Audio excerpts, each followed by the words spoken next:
Welcome to the 118th episode of the Supernatural Occurrence Studies podcast. Fuck, I forgot to get Lexi. It's so damn paranormal. Now that you have multiple rooms, you're going to have to look for her when we go to do that. I guess so. Yeah, right? Because before she was just on my lap or something. That's right. You're in your new apartment now. Yeah, exactly. My name is Jason Knight, host of the show. With me, as always, is Oscar Spector, producer extraordinaire and podcast co-host. Well, listeners, I got to tell you, we are bringing you something new and fresh this evening. The episode we had planned has been shelved for 2 weeks. You'll get that episode, which was intended for tonight, in 2 weeks. We have a breaking viral sensation to cover this evening that I'm really excited about. Breaking news. You know when we interrupt your soap opera for breaking news? That's what we're doing. That's what this episode is. Breaking news. That's right. Very excited about it. I think there's really something to this viral phenomenon that's happening right now on TikTok predominantly, also on YouTube. And we'll get into that in a few moments. We're going to keep the intro short this evening because not a lot of shit has happened to us over the last 2 weeks, right? Well, other than the fact that I'm in a new place. I mean, we moved in officially. I said that by July we would be. Here we are. There you are. New place. For those who can see us, for Patreon listeners, they can see my, purple background. Nope, we're not recording video this time for Patreon. Oh, we're not? No, because we're recording on Sunday night. The episode's due tomorrow. Oh, This kind of just fell into our lap, so we had to make an adjustment. So I said, we'll I thought scratch. I saw the recording thing there. I thought you were recording video too. That's okay. That's all right. Okay. Keep it short, to keep the editing process short so we could hit our target, we're not going to be rolling video tonight. Purple background though. Imagine that. That's right. That's what I got. I'll show Patreon listeners everything later. There you go. Contrasts well against your lovely, lovely eyes. Thank you. Stop it. Stop it, you. Buy me dinner. So you're in your new apartment. That's exciting news. On this end, nothing much. Yesterday was the 4th of July. We're recording this on July 5th. Ate, drank, shut off fireworks. The American way, right? Yeah. Did you eat a hot dog? I did not eat a hot dog. I ate a steak. Okay, so you didn't complete it. You didn't complete the Americanness. Steak, that's what they do in Europe, you fucking un-American, you. Oh, here we go. That's all I need. Yeah, that's all you need. We already lost a patron for something I said, so yeah, that's all I need. Yeah, that's all you need. No, but yeah, no, I didn't do any of that. We heard a lot of it because we're living more into the city now, and you're in a nice neighborhood. You're in a really cool neighborhood. Although 10 years ago not so cool, but now it's definitely on the rise in that fashion, and it's nice. Yeah, not that I want to talk about that necessarily. I'm just talking about the fireworks. There's a lot of fireworks around us. We can even smell the burning, the cordite, not the cordite, but whatever it is, that the fireworks smell. Yeah. Oh, I love the smell of. I love the smell of fireworks in the morning. Whatever the fuck it is. Yeah. Yeah. What movie was that? Apocalypse Now. Love the smell of gun smoke in the morning. He says napalm. Napalm. Damn it! Napalm. Edit that out. That's okay. Nope. Not going to. We're rolling with it. Yep. So tonight we're going to be talking about an app. Actually, an app that's available on iOS and Android. It's called TikTok. Oh, it's not. No, they're not. No, fuck. They got enough. They have enough downloads. I thought you were talking about the discovery of an old man discovering TikTok for the first time. Oh, you're referring to me. Am I? I think so. That's nice. I think so. Nice. Sorry. Continue. Sorry. No, this is an app. This is an application for iOS or Android devices. It's called Randonautica. That's RANDONAUTICA. Randonautica. I would encourage all of our listeners, when we go to break, go ahead and download that application for your phones. And so you kind of follow along with the rest of this episode. We got a lot of notes to go through, but it's so fascinating. And it's free. This app is free. Yes. So I would encourage everyone, download Randonautica when we go to break. Until then, let's run down some contact information. Right? Should we do that? Yeah. Oh, yeah. I thought you were going to skip it. I don't know how you started speaking about the topic. I'm like, oh, shit. Are we getting it now? I'm just letting them know so they could download it.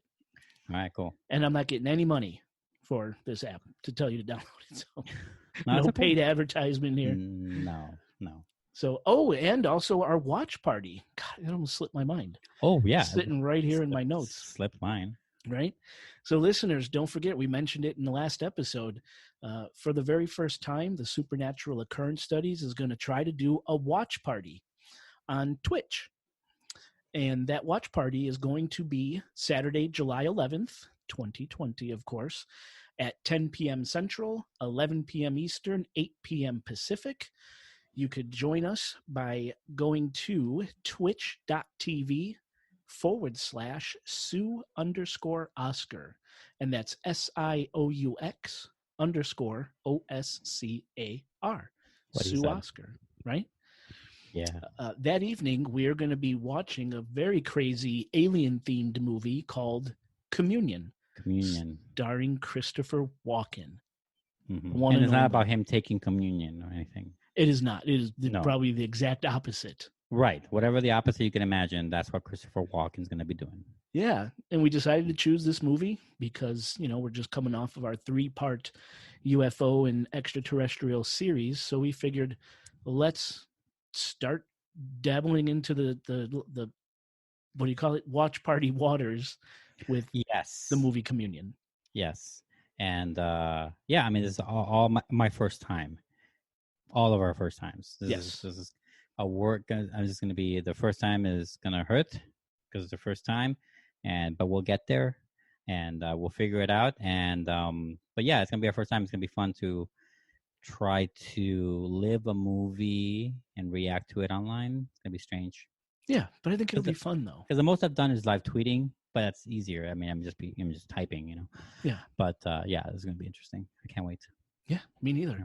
So again, join us for our first Twitch watch party. We're going to be viewing Communion. That's Saturday, July 11th at 10 p.m. Central, 11 p.m. Eastern, 8 p.m. Pacific.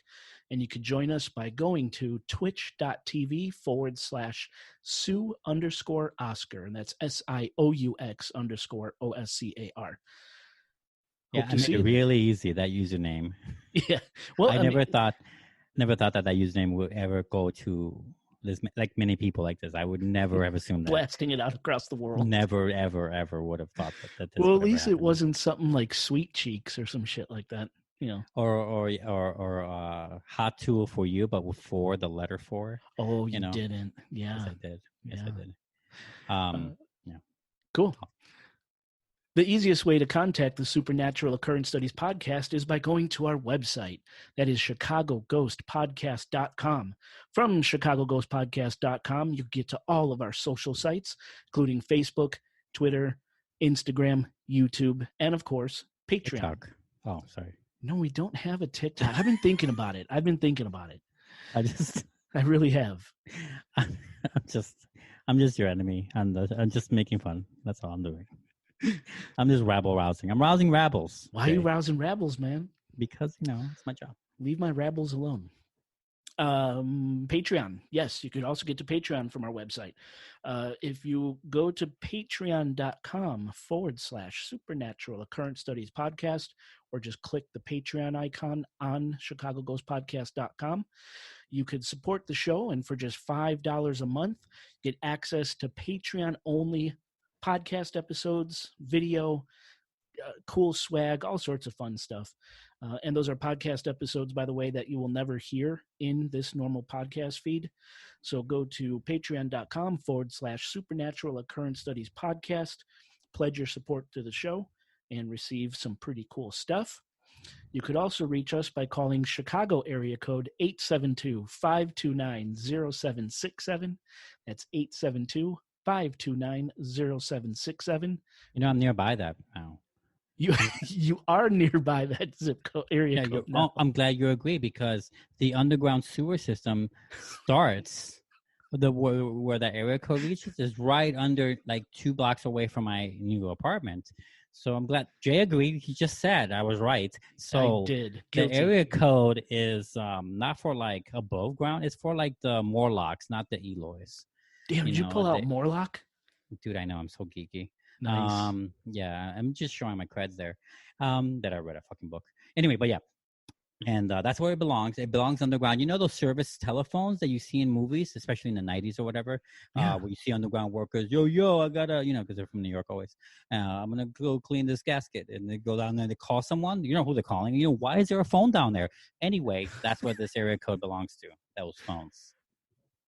I I that was dropped so them. well said. Yeah, just dropped them. I don't know how to retort that.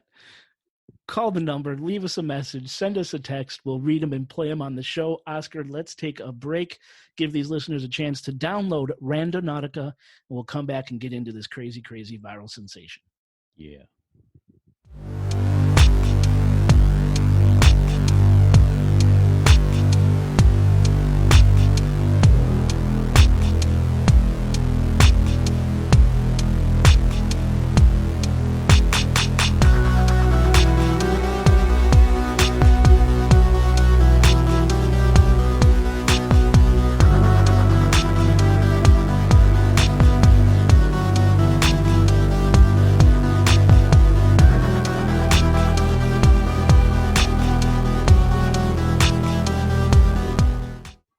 Listeners, welcome back to the show.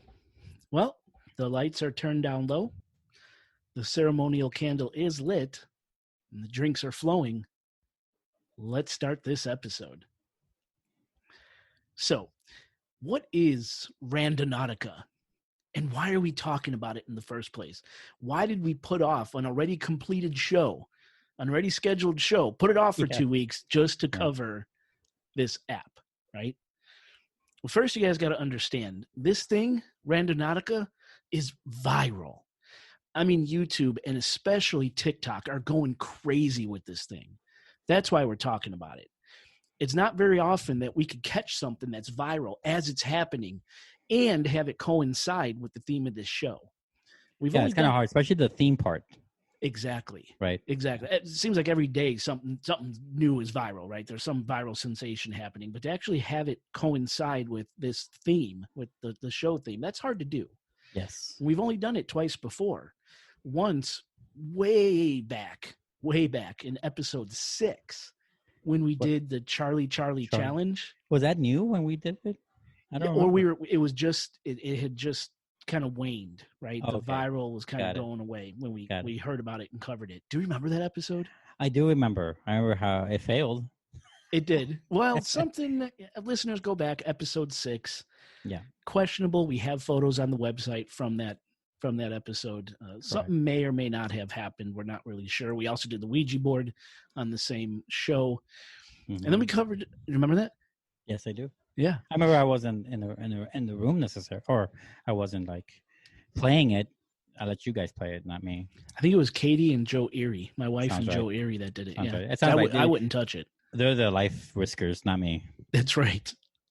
And then we did another viral topic when we covered the very creepy @straightaway Twitter voicemail. That's right. That one? That's right. Episode 62 and 63. That was a great one. So it was fun. I thought about that episode the other day. Actually, it just came in my head out of nowhere. That was a good one. Yeah. So weird. I still have no idea. Oh no, that topic was. I still get emails every once in a while about that topic, or someone will comment on the YouTube version of the podcast for those 2 episodes with a theory. So it's still out there in people's minds.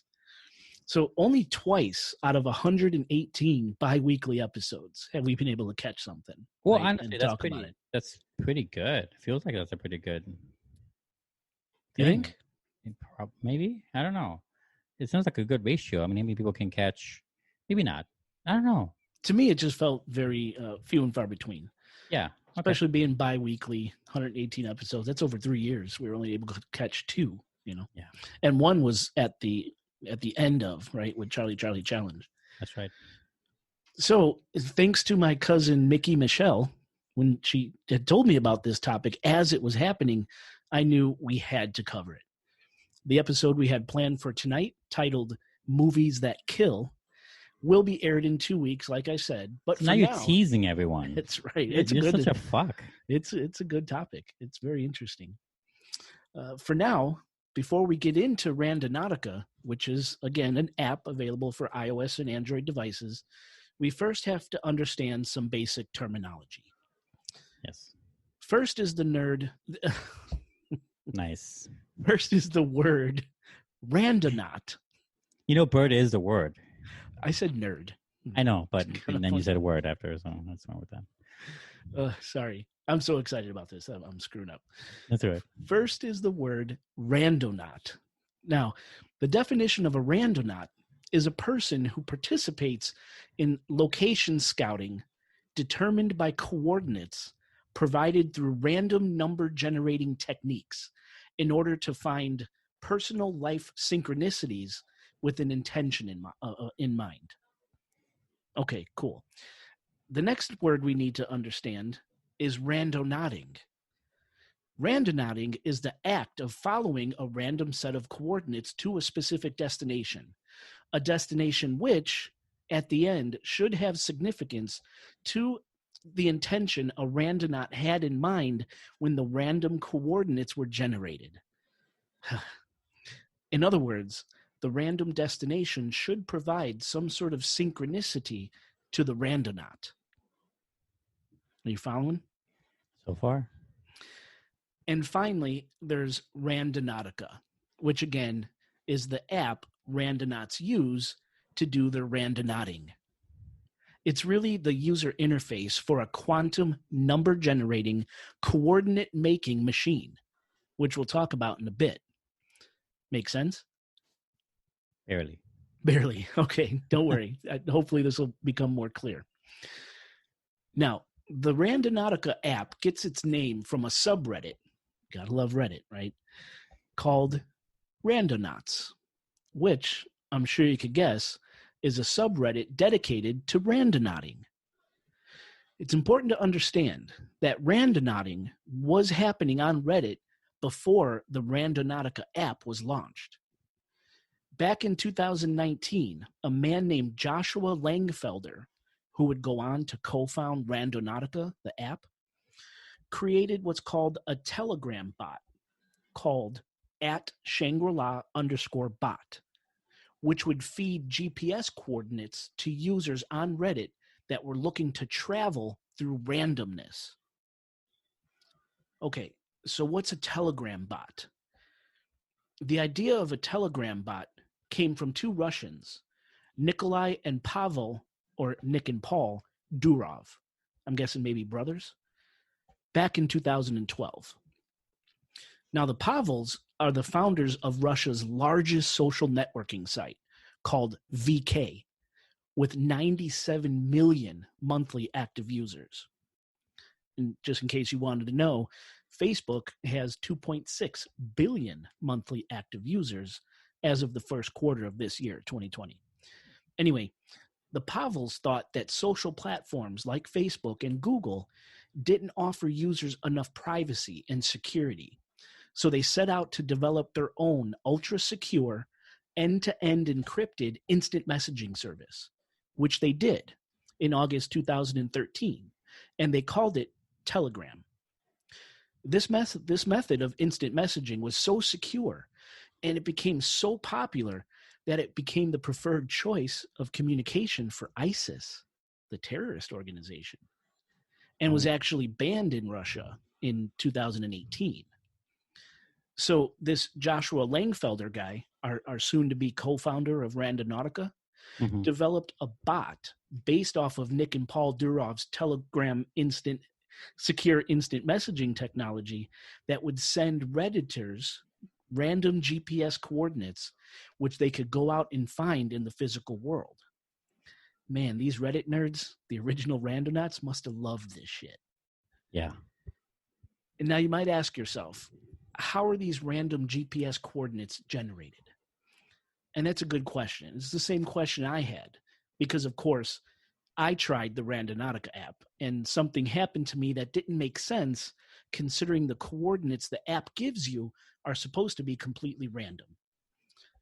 For example, a quote by Joshua Langfelder, remember the app co-founder himself, when asked about the randomness of GPS coordinates his app generates, he said, quote, "It's comparable to dropping a piece of sand from the sky on a map.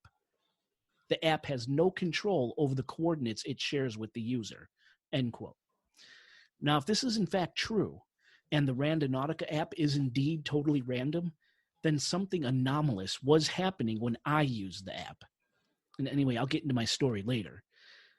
And now here's where it gets deep and a little slippery. First, I want to read the official description of the Randonauts subreddit, because our answer as to how the coordinates are generated is in the page description, kind of. Yeah, kind of. Yeah. Okay, here we go. Now, this is a quote from the Randonauts Reddit page. Okay. Randonauting is a way to turn the world around you into an adventure. Stemming from research of the Fathom project, Randonautica was created to send a randonaut outside of their day-to-day routine by using a quantum random number generator to derive a coordinate to journey to. Early results are showing there might be more to mind-matter interaction than we once knew. The Randonauts movement is a global phenomenon. We welcome all curious explorers, end quote. And then the description lists the official websites, randonautica.com and randonauts.com. So what this description tells us is that Langfelder used his Telegram bot to send random secure GPS coordinates to randonauts on Reddit using the theory behind a quantum random number generator used by something called the Fathom project. And that's Fatum, Fathom I was project. about to ask you. Yes. I was just about to ask you. Nice. Okay. Okay.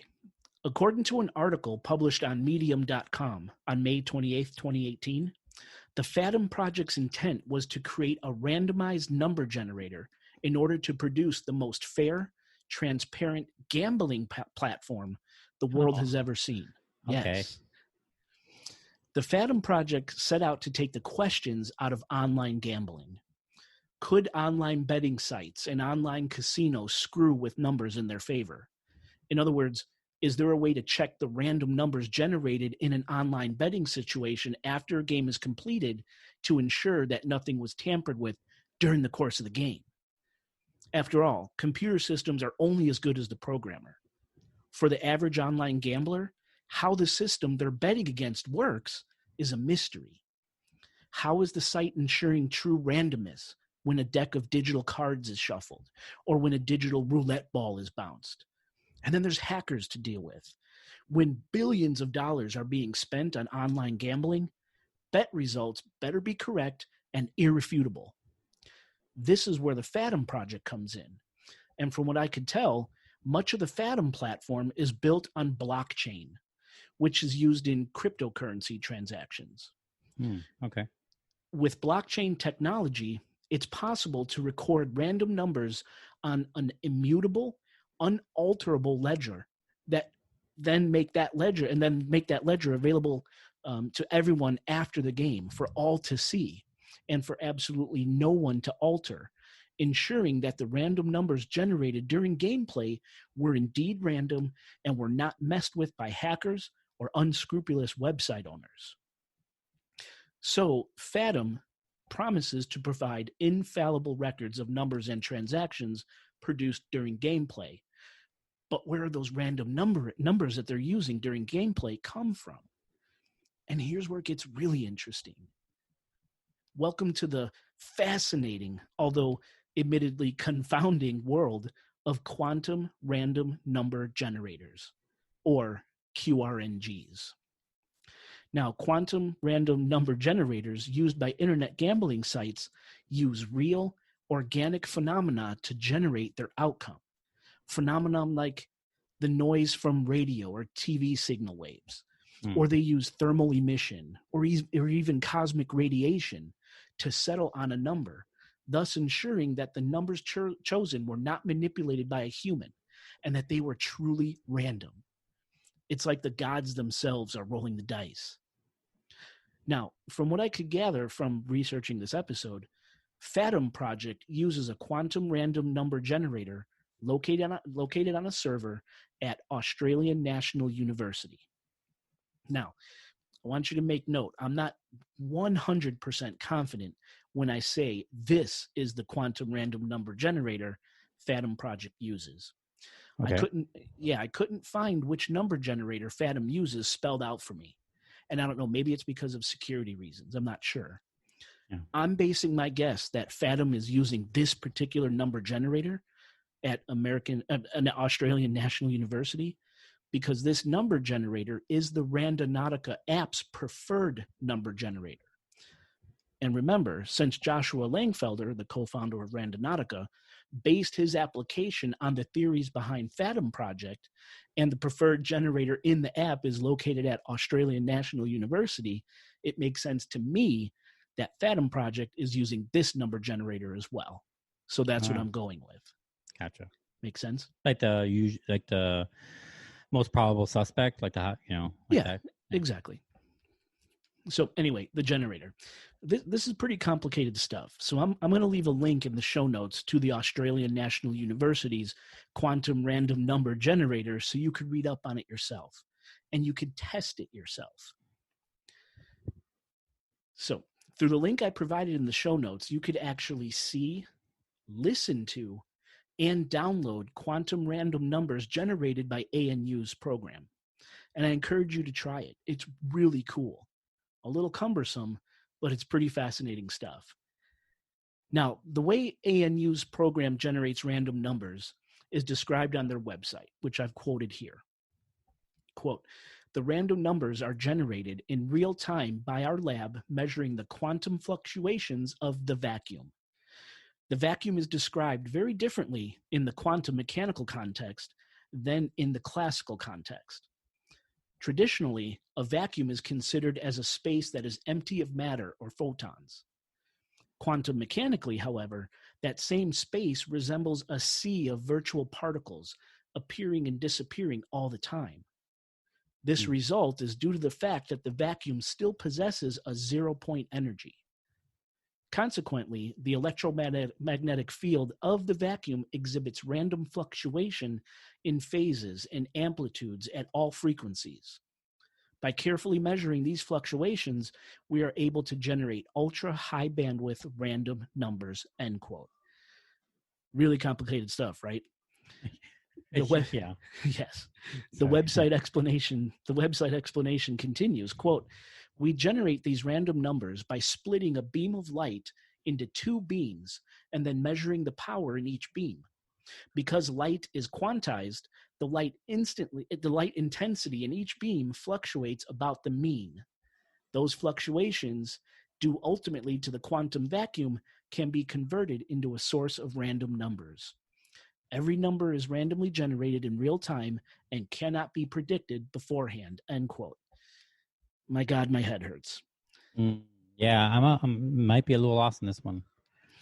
Now, mind you, this is the technology that is supposedly behind the Randonautica app. That's why I'm kind of trying to explain it here. And you could actually listen to these quantum numbers being generated. Because remember, this has to do with frequencies and amplitudes, which have to do with vibrations. Mm-hmm. And I have a sample. Oscar, could we play a quick clip of what a quantum random number being generated by ANU's number generator sounds like? Well, sure, let's do it.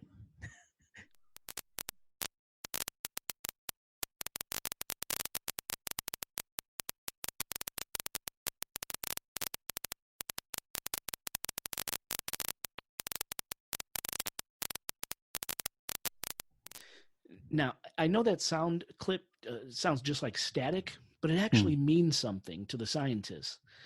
The clip you just heard is 20 seconds worth of white noise, and each second is divided into 44,100 divisions. And the probability of a click or a number being generated in each division is 0.03%. Now, honestly, listeners, I'm not even sure what that means exactly. ANU's website isn't too clear on that, but the whole point is the numbers being generated are as random as humans could possibly create. And the Randonautica app uses this technology to generate numbers, which are converted to GPS coordinates for app users. Okay? So let's talk about the app. I know I'm seeing your face. And yeah, okay. I mean, I'm going with it. But I'm not 100%. Okay. Yet. So let's talk about the app. As I said, it's huge, and it grew in popularity really fast. And the general idea behind the app is to use human thought to influence the real world. According to a June 29th, 2020, so just a few days ago, Bustle.com article, quote, the Randonautica app came out in February 2020 and was programmed with both quantum physics and spirituality in mind. And the app has had over 1 million downloads since the COVID-19 quarantine began in mid to late March, end quote. Now, on May 16th, 2020, a TikToker named @GothBoyThrift uploaded a Randonautica video, which resulted in him being taken to a relative's gravestone. The video gained over 1.1 million likes on TikTok in a month. Then on May 25th, 2020, a TikToker named @ApeMarie uploaded a video showing the Randonautica app leading a group of friends right to a random guy standing outside in the dark. The video, very creepy. Yeah. The video gained over 987,400 likes on TikTok in a month. And of course, I'll leave links to these videos in the show notes so you can see how this thing is kind of ramping up on TikTok. And according to the Bustle article I just mentioned, it wasn't until mid-June 2020 when a YouTuber named Emma Chamberlain posted a video on her YouTube page that Randonautica, the app, really took off. Chamberlain's YouTube video is called Testing a Creepy TikTok Trend Fail LOL. And it has 3.4 million views and counting. And Emma's YouTube channel has 9.11 million subscribers, by the way. Oh, wow. Now, Emma Chamberlain, and I have a point here, Emma Chamberlain is also a huge TikTok personality with 6.3 million followers and 158.6 million likes. So once Emma posted the YouTube video of her trying the Randonautica app, Randonauting quickly jumped to TikTok's For You page, which essentially is the front page of TikTok. It's the landing place when users open up the TikTok app. So you can imagine anything highlighted on TikTok's For You page is seen by millions of people a day. After all, the TikTok app has 1.5 billion downloads to date. This thing's massive. And according to the $78 billion Chinese internet company ByteDance, which owns TikTok, as of November 2018, TikTok had over 800 million active daily users. My God.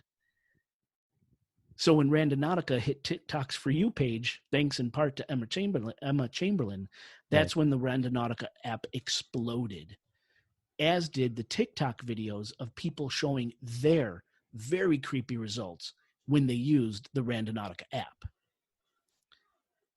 Now, to use the app, it's not as intuitive as I would like it to be. Because like I said, I've done this. Oscar, you've done this. We'll tell our experiences after my script here. So I'll kind of demystify the app a bit here. So hopefully listeners have downloaded it.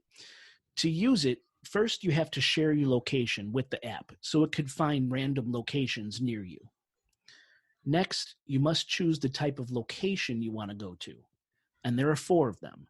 And those 4 locations that you could be routed to are as follows. There's the anomaly location. Now, the definition of an anomaly location is a location that is believed to have been influenced by human thought in some way. Now, unfortunately, there is next to zero information out there on the interweb regarding anomaly locations. My advice is get the app, open it up, choose the anomaly location, and see what happens. There's just no information about it, okay? The next location is what's called an attractor location. An attractor location is an area believed to have the highest number of quantum dots or quantum points. Think of quantum points as another word for the random numbers being generated and converted into GPS coordinates. If a particular set of GPS coordinates is generated at random more than once, that GPS location is labeled as an attractor location. And the Randonautica app sees these attractor locations as highly significant. And then we have what's called a void location. A void location. Now, a void location is an area believed to have the least amount of quantum dots. exactly the opposite of an attractor area. But because there is an absence of quantum dots in void areas, it's believed that void areas have a higher chance of being relevant towards an app user's focused intentions. Remember, this app is designed with both quantum physics and spirituality in mind. Right. That the human mind can somehow influence the resulting quantum random numbers being generated, thus sending the user to a more significant location based on their intent. You follow? Yes. There's also locations called blind spots. Now, according to a Randonaut how-to guide, blind spots typically result in locations near the app user that they never knew existed before, despite having passed the same locations daily on their daily routines. Okay. And these locations should have some relevance, some significance to the Randonaut. So again, blind spots, you pass them every day in your day-to-day life. You just haven't noticed them before. And those locations should have some significance to you. The Randonaut, okay? So those are the 4 locations you could be sent to by the app. And you could chain these locations. For example, you could ask Randonautica to send you to an anomaly location. Then once at the anomaly location, you could ask the app to send you to an attractor location, and then to a void location. The chain you create could be any length. The idea behind chaining is that by generating chains of points or locations, you are increasingly compounding the improbability of your randonauting experience, possibly creating an even more thrilling synchronism for yourself. So is that why? I just want to make sure this makes sense because I tried it a few times. I was lost. Not lost, but like figuring the app out. So like, is that why I asked you for points? How many points you're picking? 1, 2, 5, 8, 10. I think it goes. Is that what they're talking about? Right. So hold that thought. So that's my next point, right? Oh, so okay. Now after choosing what kind of location you'd like to be sent to, you then choose how many locations you'd like to visit. You could choose to have Randonautica send you 1, 2, 5, or 10 locations at once. Okay. So to answer your question, Oscar, those 1, 2, 5, or 10 locations will be the same location type you selected in the beginning. So if you pick void, it'll be 10 voids. Correct. Got it. So you'd have to do 1 and 1 and 1 yes. in a row. Got it. Okay. That's what I was asking. You okay on that? Yep. Perfect question. I should have wrote that in my notes. But yes, it would be 10 of void, like you said, right? Mm-hmm. So if you want to chain, ask it to give you 1 location. When you get to that location, choose a different type of location, so on and so forth. Got it.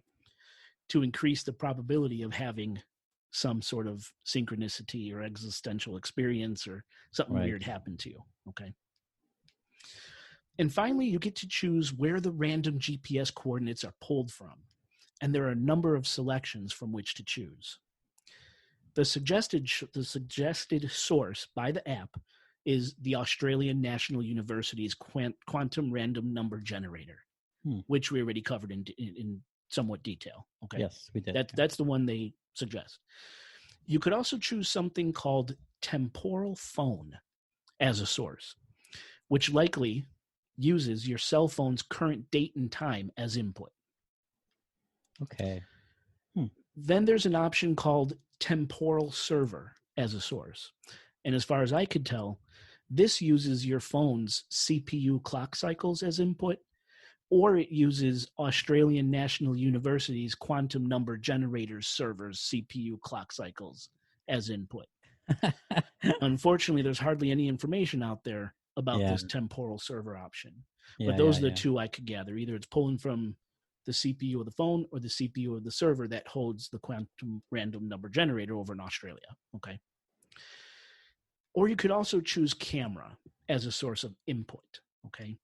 When using your phone camera as an input source, you focus your camera on an object, preferably an object with significance, and the Randonautica app takes data from the object you're photographing, including the time elapsed to focus on the object and then capture the photo, bytes in buffer, rejected frames in the photo, and oversaturation of the photo. All that data and more from the photo from the object you're taking a picture of is quantified and then used as input to generate the GPS coordinates. Oh, It's okay. complicated. I know information's limited out there about it, but that's what the photo option does. So had I known that when I tried my randonauting experience, there was a very fucking specific reason why I wanted to randonaut on the day I did. On the day this episode was brought to my attention by Mickey, my cousin. It's synchronicity in and of itself. Had I known this photo option, I would have used it, and I'm wondering if I would have got different. But I'll explain this. Yeah, I'll explain this. Okay, so once you make that final selection where you want the random coordinates generated from, the app tells you to focus your intent while it's generating your coordinates. This is the time during which you, as the app user, the randonaut, are supposed to think about something you'd like to uncover at your random location to focus your intent, right? Typical intentions are things like love, creativity, death, or negative intentions, or maybe it's a burning question you'd like answered. Whatever it is, at the end of the day, you're supposed to find some connection or synchronicity between your intent and the location Randonautica sends you to. And this is what's making Randonautica viral, as countless people are posting online incredibly strange, unbelievable, sometimes downright terrifying results from their randonauting adventures. Some randonauts describe randonauting as the universe literally talking to them, because they begin to notice patterns and information in the world around them that have some deep correspondence to their personal lives, their feelings, their beliefs. It's crazy. Take, for example, one of the most popular Randonautica stories out there right now, that of a TikToker named @UggHenry. That's UGH Henry, Ugg Henry. Mm-hmm.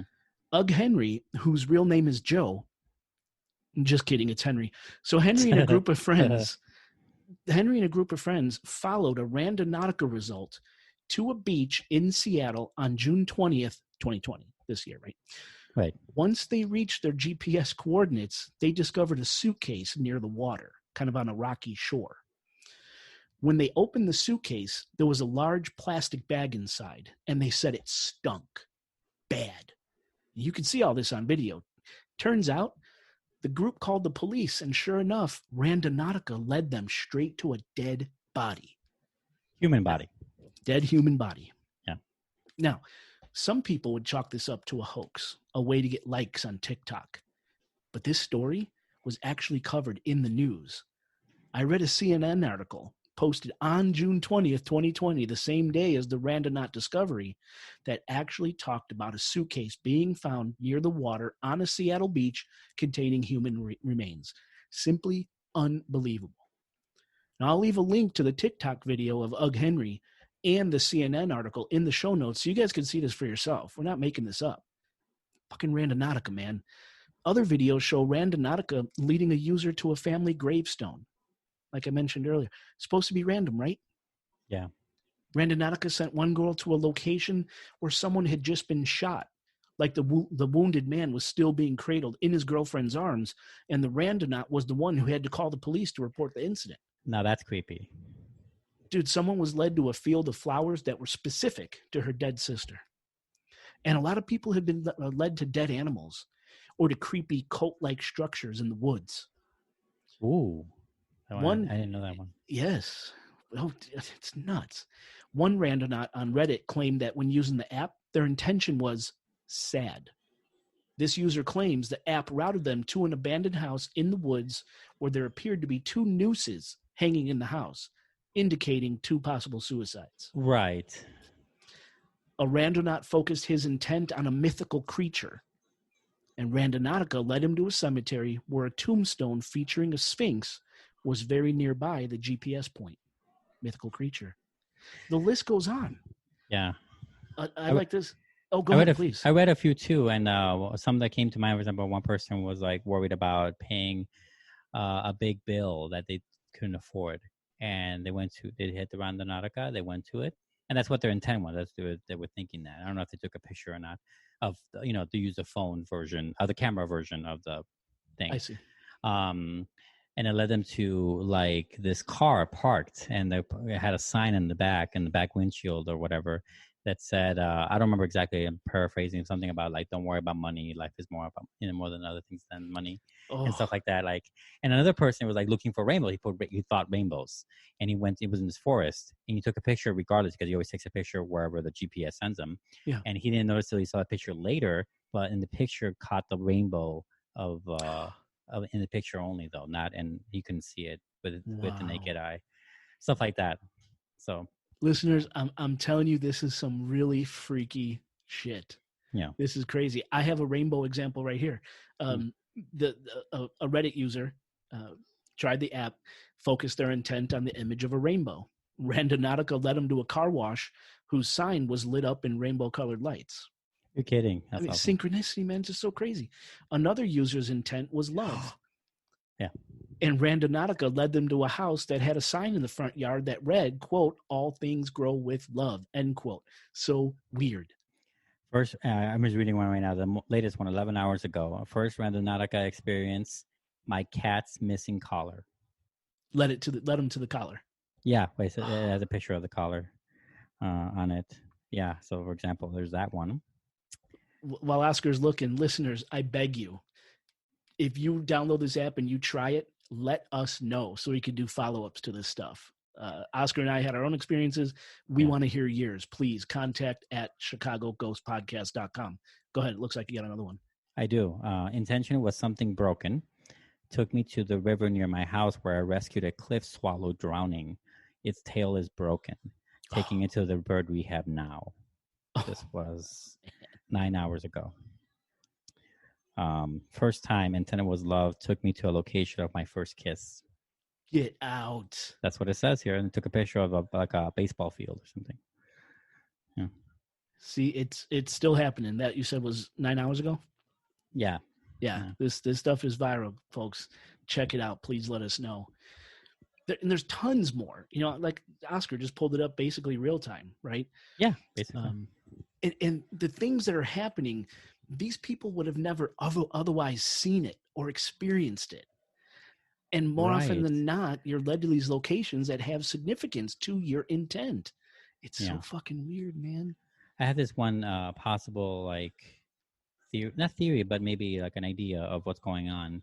You know how all the best elements of the internet, there's been several stages. As young as the internet is, it still has had a few stages of understanding and use and whatever. The biggest one, obviously, besides being able to talk to someone across oceans, right? Through by email, right? Email is a new thing. Besides that kind of like intro stuff, we what a big phase was the marketplace, how Amazon, things like that, you can buy things online, right?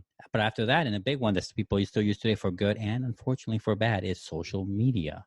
As you can see from TikTok, Facebook, all that stuff, Reddit, right? And but this is almost like a next step to it. It's like social media, but not for other people, but for like the universe, right? It's like social mediaing yourself or your vibrancy or whatever language you want to use to mean connecting with the universe or something ethereal. The idea that this whole thing is quantum and random and has both those names and a lot of titles of this whole makeup of science, it kind of makes me feel like it's like it's a progression, right? It's the next social media step, right? This is like the MySpace of the first of this kind. Yeah. Right. You can maybe. I'm not saying it's going to happen anymore. Available to the masses. Yes, I think so. I mean, on this scale. Yeah, it has a very. You can poetically really love the idea of this thing, even though it could be terrifying at times. As you said yourself, if kids found a dead body on the beach. Yes. Or it could potentially. I mean, the app itself tells you, like a few things, a few rules or guidelines to follow, and that is to, mainly try it in the daytime, not at night. Don't ever trespass. Don't bother anyone. Don't take anything. It tells you all this stuff. Not to say that no one's ever done that, of course. Like this lady took the swallow from the river, although I would have died without it. So obviously, it's a good thing she took it. But, yeah. Yeah, very. So yeah, so it tells you to ward off and be yeah, and be watchful and stuff. But so I don't know how dangerous it can really be. I don't know where you're faring into, but as long as people are careful, not taking shit, it seems like everyone's getting some good experience out of it. Yeah, I think so.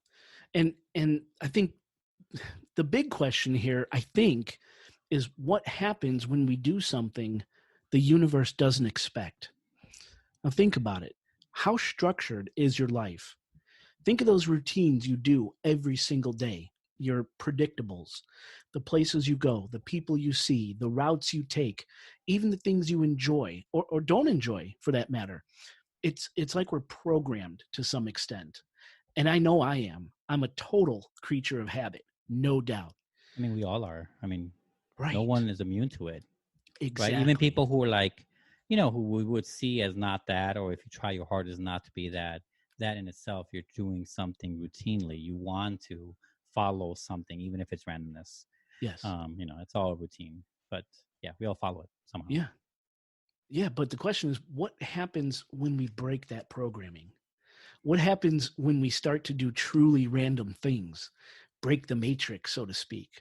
Yeah, this is like carrying like a 20-sided die. I had an idea for a movie like this. Actually, this kind of reminds me of that very, very much, where this guy goes through his entire day rolling a die to see whether or not he decides to drive instead of walk to work, or talk to his girlfriend, answer the phone, eat this from this restaurant or eat that from that restaurant. Try to be super random about it, and he rolls a die every time, That's pretty and cool. and every number means something to him that he knows. But yeah, anyway, Yeah, that, because yeah. I mean, perfect.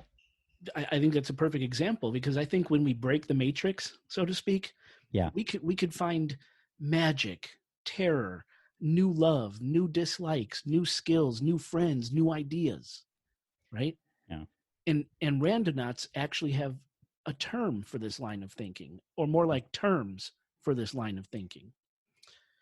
Our predictable everyday lives, the things we do pretty much on autopilot, in randonauting is called the stasis field. And activities we do in the stasis field are relatively predictable. Let's use me. Let's say I wake up. This is my routine, right? I wake up, I have my cup of coffee, I take a shower, I go to the office, take lunch at noon, leave the office at 4, drive home, have dinner, put the kids to bed, watch TV with my wife for a while, work on a podcast, then go to bed when I'm not on furlough. And Right. sure, there are days when I might meet up with friends, or I'll skip TV for some sexy time with the wife, or I might go on vacation. But overall, everything I do in a day is pretty much predictable. And Mhm. all the events of my normal day will lead up to me working on this very podcast or another podcast topic late at night. Overall, the stasis field is comfortable because, again, it's predictable. But then there's what's called the genesis field. Now, the genesis field, according to Randonauts, is everything that could happen to you while you're living in the stasis field. In the field of potential that one may experience when outside of their usual, pretty much predictable way of living. This is exactly what you're doing when randonauting. You're exiting your stasis field and entering the random genesis field, somewhere you would normally never end up, yet alone at a place based off of intent and completely random numbers turned into coordinates. And when randonauting, what you're actually doing is creating reality tunnels.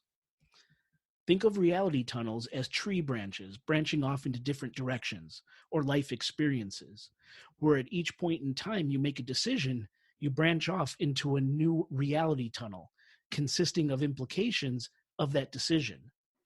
So here's an example. Excuse me.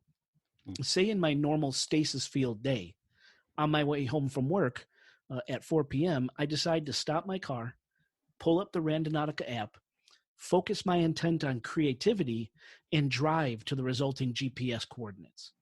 And the coordinates lead me to a really cool looking music shop. Mhm. Now, I've always wanted to play guitar, I just never picked it up. And figuring I drove all this way and followed a stupid app, I decide to enter the music shop, where I meet a really cool, knowledgeable guy who talks to me about guitars and convinces me to buy one. and I take it home and start learning to play the guitar. I've just created a brand new reality tunnel for myself, one in which I now own and will learn how to play a guitar. Will I get really good and play gigs? Will my practicing drive my wife nuts and she leaves me? Will I meet a woman? Yeah, will I meet a woman who also enjoys playing guitar and I leave my wife? Will something else in my life that was once important suffer because now I've picked up the guitar? Podcasting, maybe. Will my son or daughter start to enjoy the guitar and one of them or both decide that they want to play too? No one knows, but the point is, this single event has the potential to completely change my life, in some ways drastically. And all these what ifs brought about by me picking up the guitar are all potential new reality tunnels, by the way. The unpredictability is really kind of exciting if you think about it. And that's what's at the heart of randonauting. Now, there's one little catch. The stasis field, it doesn't necessarily want you to step out into the Genesis field and start making new reality tunnels. Right. It kind of likes you where you are. That's why a lot of randonauts claim to sense feelings of dread, fear, anxiety, reluctance, skepticism, or the feeling of doing something wrong or forbidden. Oh, you mean because it's so outside the norm of the routine that it inherently feels like, because it's something unknown, we have to fear it? Like that kind of like it triggers that? Is that what you're kind of... It's said that the stasis field triggers these feelings. Now, so they'll get these feelings of dread, apprehension, doing something wrong right before entering a GPS coordinate that the app gave them. Okay. Mm-hmm. One of the locations we talked about, the anomaly, the attractor, the void. And there's a name for this phenomenon too. It's called the despair meme. These feelings of fear, reluctance, skepticism, anything that could pull a person back into stasis, in other words, despair meme, is actually the stasis field trying to keep the randonaut from creating new reality tunnels. And if this stuff is true, and there are studies like the Global Consciousness Project started by Princeton University's Engineering Anomalies Research Lab, which claim a lot of this is true, then the theory of the stasis field and its wanting and ability to hold people back from creating new reality tunnels by sending out despair memes, to me, is proof that we just might be living in a simulation. Think about it. My stasis field, my relatively predictable day-to-day life, is my pre-programmed simulation. I'm programmed to wake up, drink my coffee, take my shower, yada, yada, yada, watch TV with my wife, work on a podcast, then go to bed. If I attempt to do something my simulated life, my programming, the software says I'm not supposed to do, in this case, enter the Genesis field and create a new reality tunnel of outside of the pre-programmed reality I was given, an antivirus software is released in the form of despair meme, whose goal is to frighten me back into stasis field compliance, back to my pre-programmed reality. And I'm telling you, man, thinking this way has really fucked with my mind over the last days since I started tackling Randonautica for this episode. And I hope it's fucking with you a little bit too, listeners, because it means I'm doing my job. Which right, because this is a universal feeling, and everyone can feel this way, no matter who you are, what background you come from. Yes. This is a very universal feeling, even though the concept of, the sentence you said that we're in a simulation is sci-fi. It's very matrixy. Yeah. But, it can mean a lot of different things. It doesn't mean literally that. It could mean literally that, but it could also mean other things. It could be more in a spiritual sense. It could be more in a, not parallel universe per se, but like a dimension of sorts, like the fact that we're in this dimension, stuck in it. Let's say we are attuned to its sense, its frequency. We can't escape it, and therefore that's why we're in the stasis field of whatever, you know what I mean? And then any kind of branching outward feels so much fear, but once you get past that fear and it feels so much different and fresher or new or better or whatever, means that we're bridging other levels of something, right? Of something, right? I don't know what, obviously. I don't either. But it's interesting to see that there's this super secure, weird in its origins app, right? Yeah. That allows you to break free from that if you give yourself the time to actually do it. Because it's one thing to say that sounds cool. Jay and Oscar are talking about something really cool. I've seen these TikTok videos. That's cool, but you have to fucking do it too. That's right. You know, that's like a baby step to get you to maybe to influence you to step out of the box almost literally, and experience life differently. And that could be a cool way to look at it. Absolutely. Yeah. Absolutely. So I don't know, thinking of it, as a simulation, when you try to step out of your pre-programmed existence, this stasis field sends this despair meme out to create all this apprehension and suck you right back into your programming. It's like the antivirus software, man. Yeah.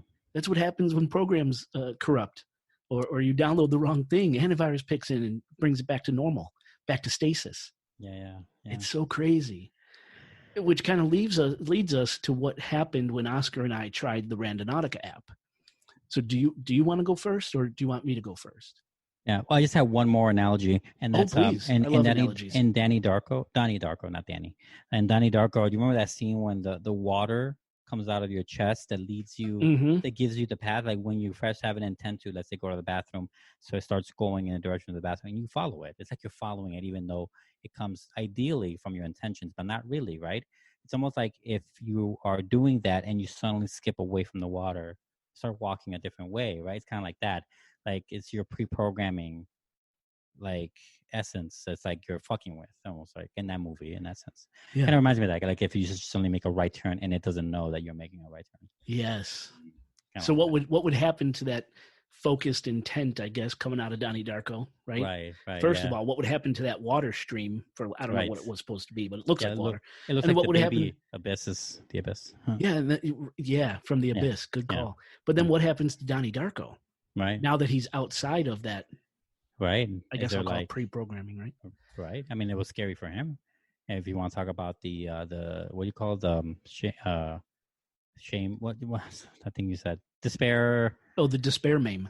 Despair meme is like all the scary images he was dealt with throughout that whole movie, right? Oh, is like good call. That's like what he has to go through in order to fully get through it, right? To get past the despair. So yeah, good. It's a horror movie technically. Great analogy. Great analogy. Maybe that movie is more appropriate than we think, Jay. Because I often reference that movie in day-to-day life and stuff. I'm like, oh yeah, it's like that one scene in Donnie Darko. Great film, by the way, listeners. If you haven't seen fun movie, very fun movie. Jake Gyllenhaal, early career, great movie. Yeah, early ass. I think it was his first movie. All right, now examples. Yes. So our own personal examples, right? Yes. Do you want to go first or me? Yeah, I'll go first because mine's is short. Okay. I only went 3 times in the first evening. You told me we had like an hour-long conversation, Jay, when you told me that you were switching it up on the topic. And I was like, "What the fuck are you doing, Jay? You're fucking it up." I was yelling at you, and you're like, "I'm sorry." Yep. Yeah, okay, no, that didn't happen. But yeah, you were telling me about this Randonautica. I almost didn't believe you. It sounded like a made up. Sounded like Ghost in the Machine, some like wackadoodle Hollywood movie, right? Like this app that like the app that kills you. There's a movie like that. Anyway, but it sounded like far fetched. And anyway, and I tried it that night. It was so awesome. The idea. I've always wanted to just do something bizarre like this. I just never had given myself the time or the idea to even begin to do this. And someone did it for me. So I did it, but I did it in the evening. So I got to say that right now, because in the evening might be, I don't know if the results are different. I mean, they're different for sure, but I don't know if they affect the amount of, I don't want to say trespassing, but the amount of time of places I can walk to at night might be more limited, even though it's emptier, but maybe because it's empty, it's more limited to where I can go.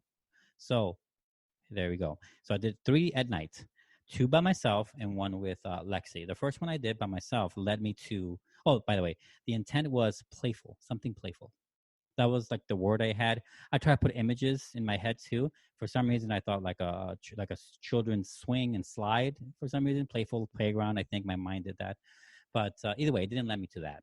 That's a great intent. That's great. I like that.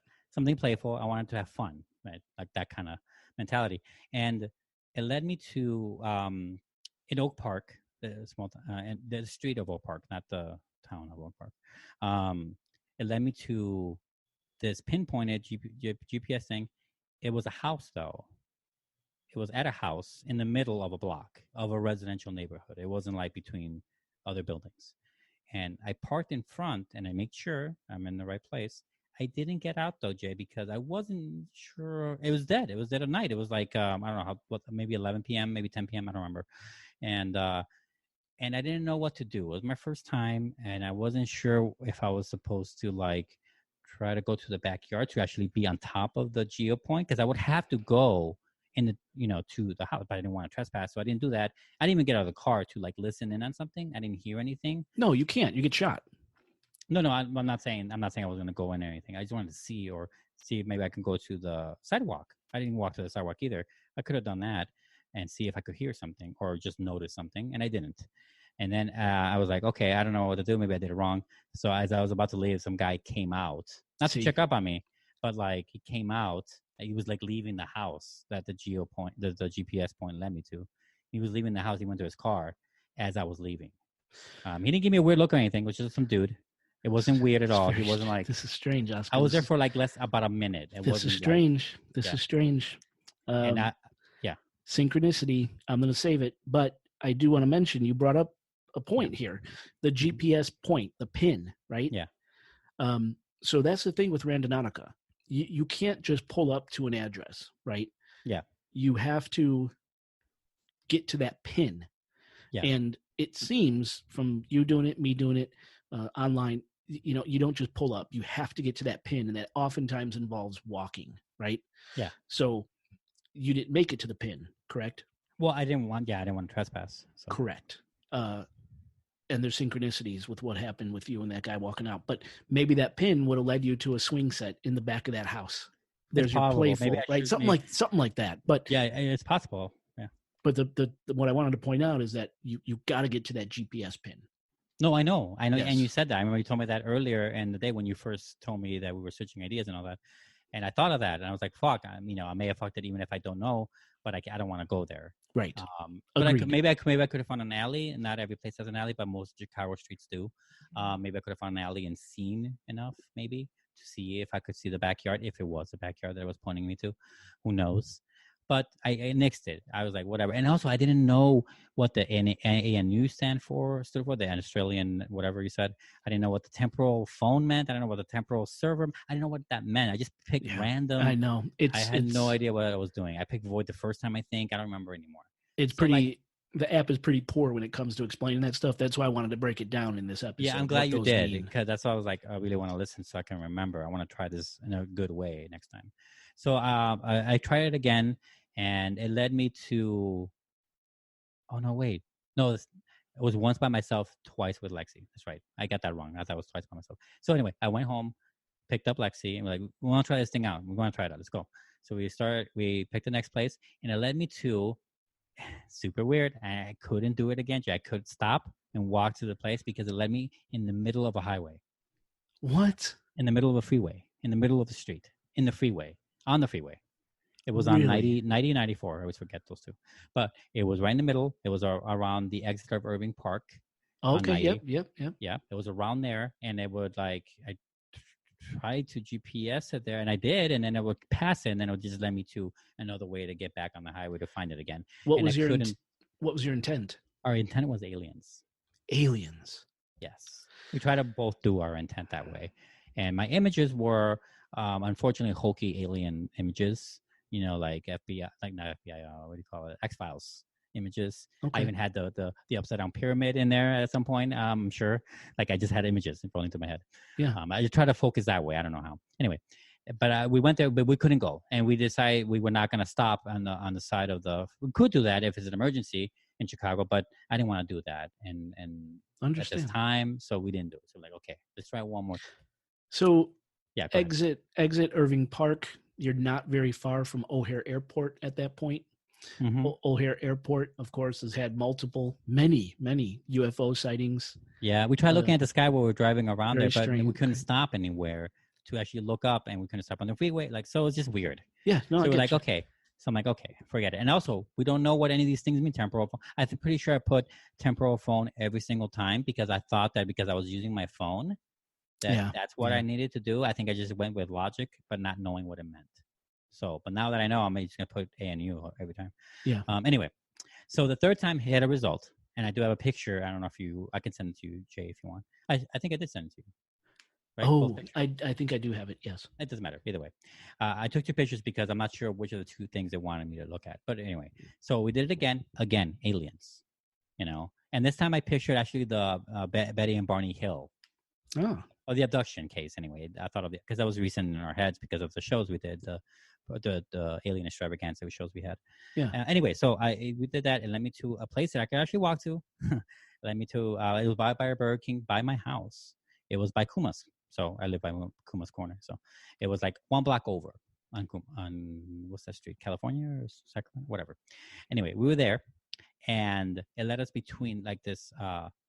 Well, we couldn't trespass, but it led me to this not a residential, but it was like a building. What kind of building was it, honey? Do you remember? Doesn't matter. It was like some sort of gardening tool building or something like that. They do something, and in their back they had like a gate, and then that gate had a stairway up. It goes up the stairs to a door. I assume the back of the building, and it had this one lone light on top of the door to illuminate, right, for the people walking at night. And it was flickering rapidly, like a strobe light, okay, rapidly. And it wasn't like in any particular pattern. It was very fast, though. It was like flickering and busted, but it wasn't flickering like a horror movie, like slower. It was fast. Okay. And it was creepy, very creepy image. And even though the gate wasn't locked, like with a padlock or anything, we could have opened it and gone through. We didn't. Again, trespassing. I'm not sure what to do there. So I didn't do it. But if we'd gone to the location, that's roughly where it was. Now, I say roughly because we were using, by the way, all that, we were using Google Maps. Yes, me too. Okay. So I want to mention that too.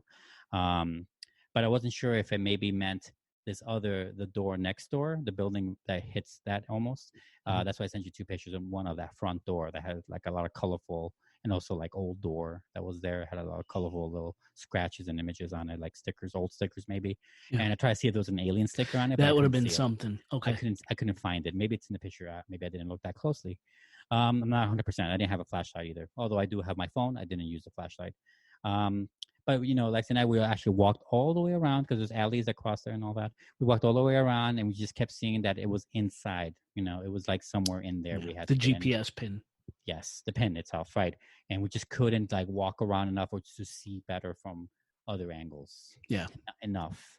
But that was the closest to a hit. We actually took a picture there. So cool. Yeah, you can't go trespassing. You can't go stopping in the middle of an expressway, freeway. Yeah, that's dangerous. That's why part of the Randonaut thing is not to go at night. Probably just for this reason. Had it been in the daytime, maybe you could have walked in and not gotten shot or arrested. Right. And just pled ignorant. But at night, yeah, that's no good. So, okay. Interesting. Yeah, and it was all at night, and that's all I've done. I haven't been able to do it since then. I wanted to yesterday, but we just didn't have it. All this moving. But yeah, I will do more though, and I want to. Let us know. Update people for sure. But what do you got? Yeah, so yours was on July 1st. Mine was also on July 1st. July 1st was when we found out about the app. Of course, now it's the 5th, so we've been messing around with this episode and the app for 4.5 days. So, of course, I tried the app on July 1st, so 4 days ago is the date of this recording. Now, July 1st also happens to be my dad's birthday. We all know he passed away recently. Mm-hmm. And actually, again, it was on July 1st that this app was brought to my attention by my cousin, Mickey Michelle. She's been on the show before. Hi, Mickey. Love you. Now, with my father's passing, the one thing that's been driving me crazy is whether or not he owns a safe deposit box. I feel like I remember him talking about having one in the past. I found keys among his items that could certainly fit a safe deposit box, but no paperwork telling me where the box is. I checked with his bank. They don't offer safe deposit boxes, but I really have a feeling he had one. I just can't find it. So I thought, what a perfect way to try the Randonautica app for this show. I could focus my intent on trying to discover some synchronicity that would send me down a path to find this safe deposit box that I haven't thought of before. Maybe give you the idea to where to look next. Exactly. So now myself and Mickey Michelle, we went out and tried this app again on July 1st. And we took 2 cars so we could social distance. Now, the first 2 times, much like you, Oscar, the first 2 times we tried the app, it sent us to random houses in the neighborhood. Hmm. Like creepers, we sat outside the house, the first one, trying to, find some significance with my dad. Of course, we couldn't find anything. But at this first house we pulled up to, almost at the exact time we pulled up, the homeowner pulled up into the house as well. Hmm. So it reminded me so much of your first try where you pulled up to the house and almost instantly someone came out of the house. Yeah. So it and ours was an old lady, and she shot my cousin Mickey a death stare. So we got out of Dodge. Yeah. But it wasn't until later, should we have talked to these people? Do these people have some sort of information that might have jogged something for both you and I, Oscar? These people, yours exited as you pulled up, mine pulled up to the house, into the driveway as we pulled up. Did they have some sort of information that might have jogged something for us, some synchronicity? I don't know. Yeah. But later, after our excursion, Mickey was talking to her mom and telling her about what happened. And her mom's like, did you guys pay attention to the house addresses? I'm like, no, we completely forgot. I didn't even think of it. Maybe the address numbers could have meant something, like a safe deposit box number, maybe. Yeah. Or you saw like a fly chasing a squirrel, and you'd be like, "Oh, Chase Bank. Chase Oh, Bank, it's right? at Chase Bank." Well, Right. or the street name. Maybe that Right. name would have jogged something with the bank name I've heard my dad talk about in the past. I don't know. That's But true. honestly, we didn't think about it. Should have checked those addresses, should have checked the street name. I could go back into my GPS and go back to those houses. I just haven't had the time to do so. But I couldn't believe we didn't think of it. So those are our first 2 tries, 2 homes. And it's the same thing. We couldn't get to the GPS pin because the GPS pins were on private property, like behind the houses, right? Yeah. Now, our next 2 tries at the app produced something kind of strange, all right? All right. On our third attempt, Randonautica sent us to a field and some fairly thick woods located behind a Meijer store in the neighborhood. Okay. And like I said, you usually have to walk to this GPS pin. You got to get to that GPS pin. That's the whole key. And I used Google Maps just like you did, Oscar. So on the third try, when Mickey and I pulled up, we get out of our cars and we start walking and walking. And the grass and weeds are getting higher and wider, right? Yeah. We're worried about ticks, which are really bad by us right now. Mickey fell in a small gully. I almost fell face first down a small rocky hill I climbed to try to get my GPS bearing on that pin. Yeah. Yeah. Yeah. But it sucked, to be honest, but we were determined, and in order to get to the exact location to that GPS pin, I had to push through some nasty ass woods. Now, I'm a city boy. I don't necessarily care for the woods, but by this time I was on a quest. I had to find this pin and stand on it and see what exactly was there. So I'm pushing through the woods. Mickey was smart. She decided to wait outside the woods for me. I'm getting whacked in the face by branches. I'm getting scratched by burrs and thistle. I'm praying I'm not hitting poison ivy, but I'm getting closer to this GPS pin. And I got to admit, I was into this, man. I wanted to know what synchronicity I would find. Mm-hmm. So I could totally see why this thing is going viral. I was just wrapped up in it. Yeah. I finally make it to maybe 30 yards or so from that GPS pin, but I'm stopped by a barbed wire fence. Now, I love you listeners. I really do. But I'm not getting my big ass shredded by a barbed wire fence for you. I'm sorry. I'm just not. Right. But here's the weird thing. The moment I got to that barbed wire fence, this terrible stench of death wafted right past me. It was that sickeningly sweet smell of rotting meat. It's heavy. It gets in the back of your throat. It's an unmistakable smell. I don't know if you've maybe driven by roadkill on maybe with your windows down on accident, like a dead deer or something. Get that I'm rank sure I ass, have. I can't remember it. I can't remember this. yeah. It's just a rank ass smell. Yeah. And as soon as the smell drifted by me, it was gone. I swear to God, this happened. Long and short, I headed back to Mickey, who was still standing there waiting for me, thank God, because after I smelled that stench of death, I would have freaked if she wasn't there. We made it back to our cars and we tried the app again. Now, remember, a good chunk of this episode was about how truly random this app is supposed to be with quantum random number generators and all. Well, we tried again. Now this is our fourth time.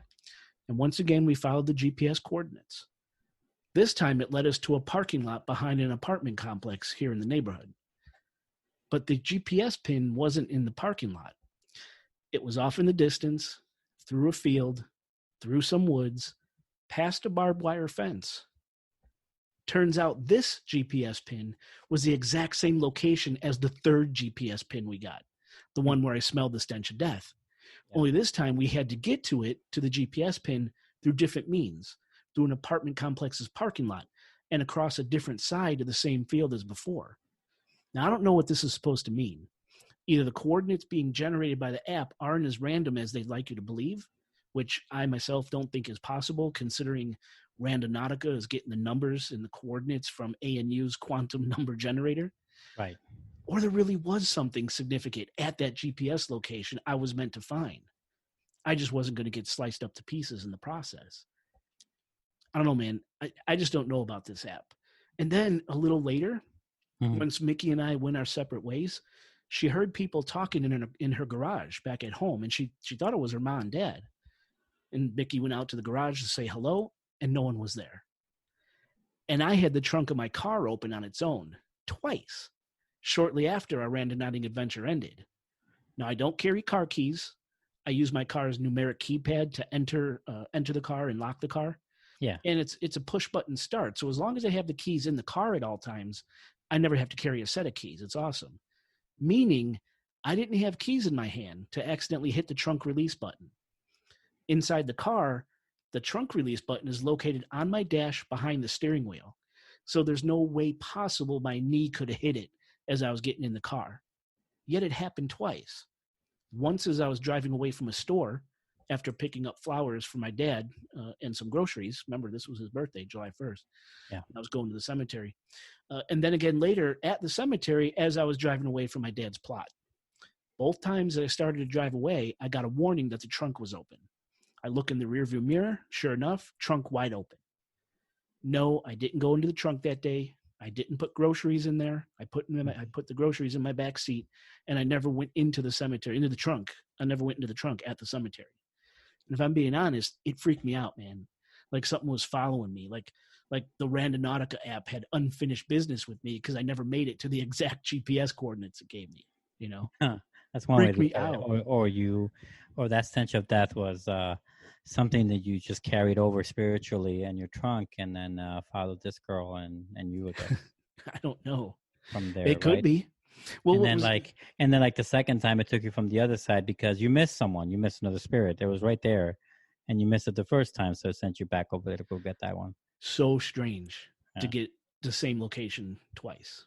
I haven't seen any Redditors or anyone online the videos talking about double one right after the other GPS coordinates being, it's the same. I haven't seen it. Right. So I don't know what it's supposed to mean. Maybe there really was physically something at that spot that I was supposed to see and I didn't because I was stopped by the barbed wire and stuff. But I don't know, man. This is some freaky stuff. It's some freaky stuff. It's cool though. I want to try it again in the daytime.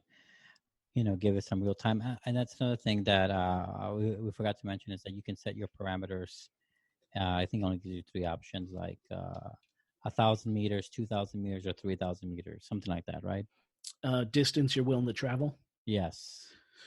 So you're supposed to be able to do that. I haven't seen it.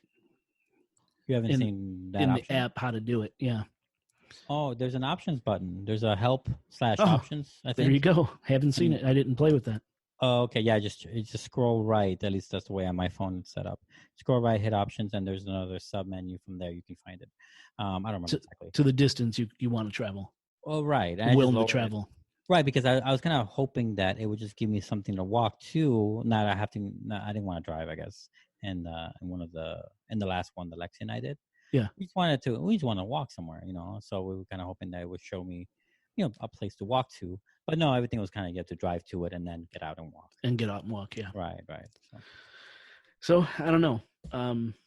Listeners, please let us know if you try this out, what your results are. I'm dying to know. Yeah, that would be cool. I want people. I'm kind of hoping to see what our listeners can come up with. That would be really cool, especially with their intention and parsing out to see how it connects. I don't know, man. So it's just so cool and weird. What a weird thing. What a weird thing. What a And weird thing. I will tell you.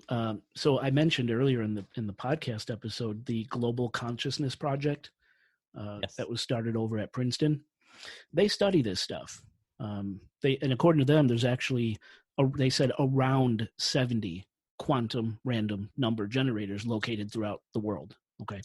ANU is just one of them. But they study these random numbers, and what they said, and I wanted to work this into the episode, but it would have doubled the length of this show. Oh. Basically, according to the statistics, the numbers, the data that they're pulling from around 70 number generators across the globe, that when major events happen on the planet, 9/11, for example, a terrorist bombing, some large focused religious event, doesn't always have to be negative, right? Right. That the quantum numbers, the random quantum numbers being generated across the world suddenly start to somewhat line up and start showing patterns. Really? So how many people were terrified across the globe on that god-awful event, 9/11? So much, so many, intent, sadness, anger, right? That it actually caused these random numbers across the globe to start showing patterns. And they had 500 examples of events like this, positive and negative events, causing the random quantum numbers to start showing patterns. Yeah. I've heard this before, Jay, especially with the 9/11 comparison. I don't know. Maybe it was you who told me. I don't have a lot of people who talk about metaphysics and spirituality besides you and Lexi. But I remember talking to someone. I don't think it was either you two about this years ago, I believe. How? Oh, you know what it was? No, it wasn't. It wasn't a conversation. I remember now. Did you dream it? It was Dr. Sleep. Oh, remember that? I don't. Because now it's mommy's pointless, but I'm just gonna explain it now because it was a thought I had in my head, and it was a conversation I had with someone about the movie, but it was still about the movie. No, in the movie or / book, the little girl has such psychic power that she was able to feel the mass fear or doubt or anger of what had happened when 9/11 happened, and she was remember she was feeling it, and she was crying because she was a baby at the time. And she couldn't stop crying. That's right. Because she cried right before it happened, and then when it happened. You're right. Kind of like tune fork, like a tune fork for that, right? That kind of rage or despair, right? She was like that. But that's not the same at all. That was just a conversation I had with someone about the movie. Not really quite that. Sorry, my bad. No, it's good. It's kind of exactly what we're talking about. How emotion and intent could actually influence the real world, and this Global Consciousness Project has tons and tons of data that shows this is a thing. This really happens. Yeah. So very awesome to research this. I'm so glad I came across this app. I'm definitely going to try it a few more times this week. So I'll let you know what happens on my end. But I have another metaphysical question for you. I don't know. I know you want to end the show, or we're like at the end. But okay.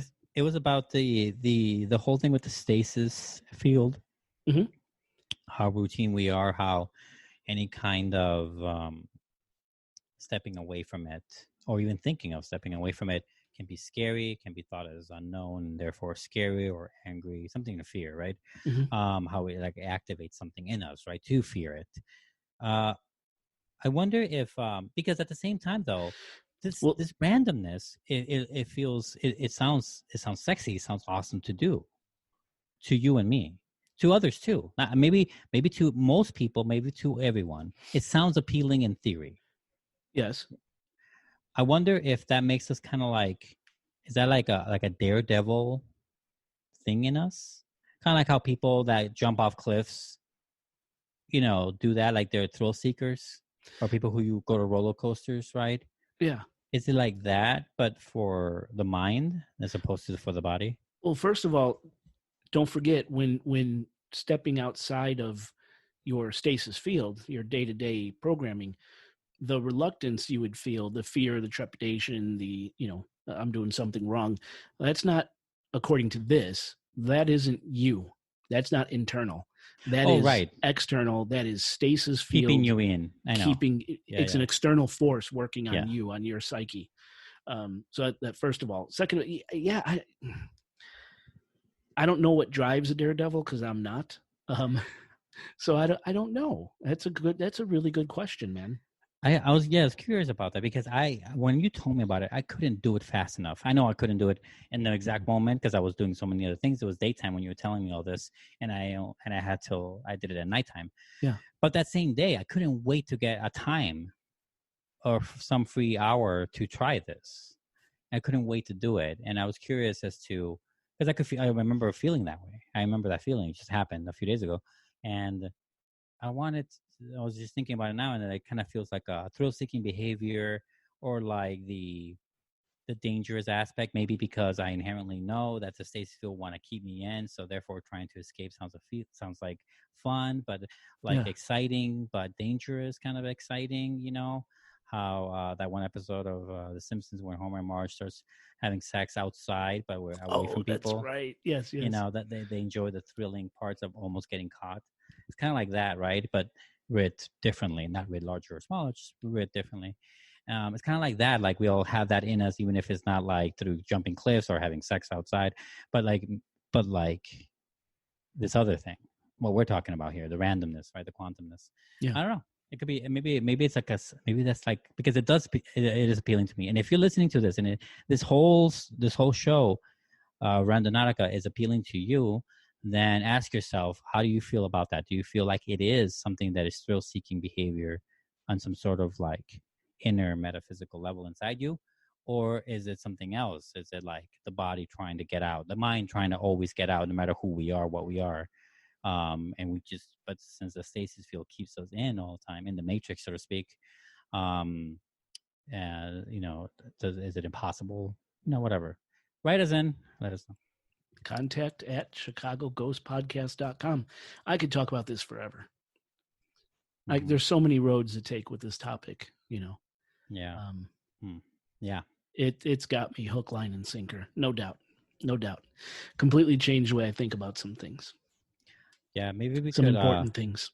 Maybe we could Twitch live some of these results or something as we do it.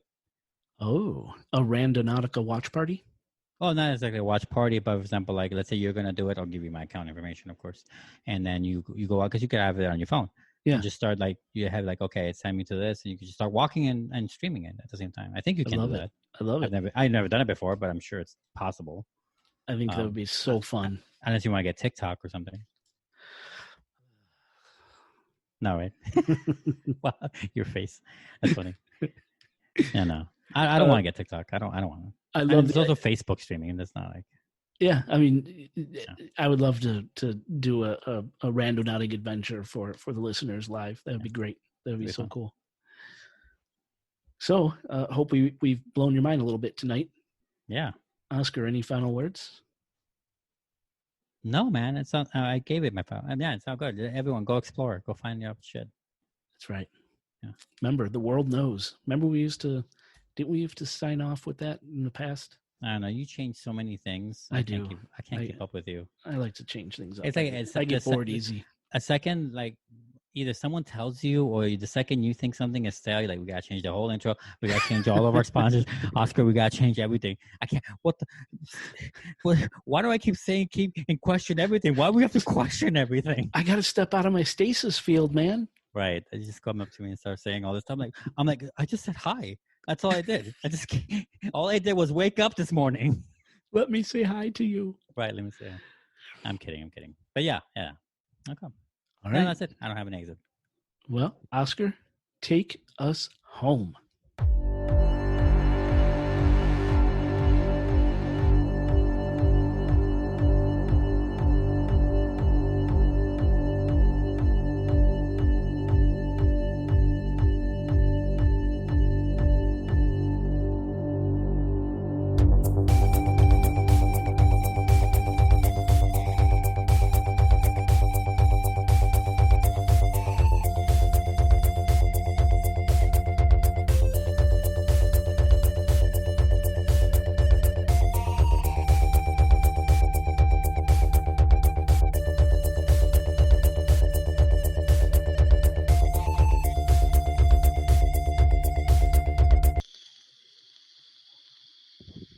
So we have one AC, but it's in the bedroom because priorities.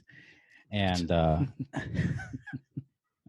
doesn't mean that you're being, you know what I mean? You accidentally, do you need a kiss? Is that what it is? You need a kiss right now. I'm trying. What if I was in the middle of the show? What if this is the intro? It's not the intro. Come here. Are you going to bed? You want to say hi to Jay? For fuck's sake. Hello. Hi, Lexi. How are you? I'm good. I'm How's your playing new video games. Playing video games? How's your new place? I love it. We just got a recliner Very couch. nice. Very I've been nice. chilling on that. Enjoy it while you don't have kids because it'll last you for until you have kids. For that long. Yeah, right? that's right. It'll last you until your first child, then it'll be destroyed. So enjoy it. Thank you. She's like, yeah, whatever. She's like, heartfelt thank you. Why are they always in New York in those movies? Don't you always feel like they are? I know Every they're not. fucking time. That's so I know they're great. not, but they feel like they are. It's not true, but it feels like it's true. That is so great. Yeah. One side effect. Not, and by the way, the reality of it all is, it's wonderful living with Lexi. But the side effect, the first side effect I realized, and I know she can hear me, is that actually she's on her phone. Is that it's gonna be harder for me to play like horror movies when I, at night. Because she's not into that. Oh, that's right. Yeah. Oh. So I'm gonna have to, lose some, win some on that. You know what I'm saying? That's because, and then I know she thinks it's psycho, and maybe other people do, but that's horror movies. So that's my bedtime. Well, dude, that's my lifeblood. Are you kidding me? Yeah, I need that to sleep. Yes. I need murder and mayhem. Just so. All right, and don't forget we got to do that dream episode. Yes.